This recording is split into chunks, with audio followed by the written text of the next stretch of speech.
भिवंडीत 4 मजली इमारत पत्त्यांसारखी कोसळली, 9 जणांचा मृत्यू। रात्री 12 वाजता घडली हादरवणारी घटना, कुटुंबियांचा मन हेलावून टाकणारा आक्रोश।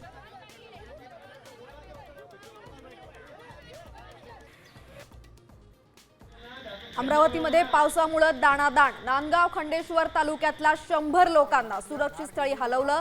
दिघी कोल्हे गावात सुद्धा पुराचं पाणी, यवतमाळमध्ये पूस नदीला पूर, तर भंडाऱ्यामध्ये 11 मार्ग वाहतुकीसाठी बंद। बुलढाण्यामध्ये सुद्धा मुसळधार पाऊस। कोल्हापूर जिल्ह्यामधलं धरण क्षेत्रात मुसळधार पाऊस, राधानगरी धरण 100% भरलं। नदीकाठच्या नागरिकांना सतर्कतेचा इशारा।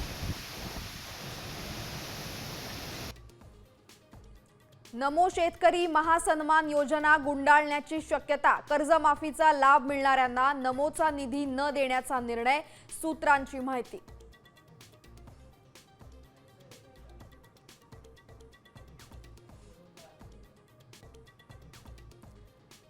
राज्यामध्ये शिंदे सेना भाजपमध्ये संघर्ष, एसटी महामंडळाचा निधी अर्थ खात्यानं रोखला, तर ठाण्यामध्ये क्लस्टर योजनेला भाजपचा विरोध।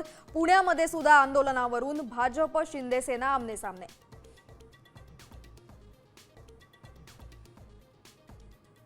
देशाच्या भविष्यापेक्षा तुमची त्वचाच अधिक चमकतीये, पंतप्रधान मोदींच्या नव्या व्हिडिओवरून सीजेपी संस्थापक अभिजित दीपकेंचं टीकास्त्र।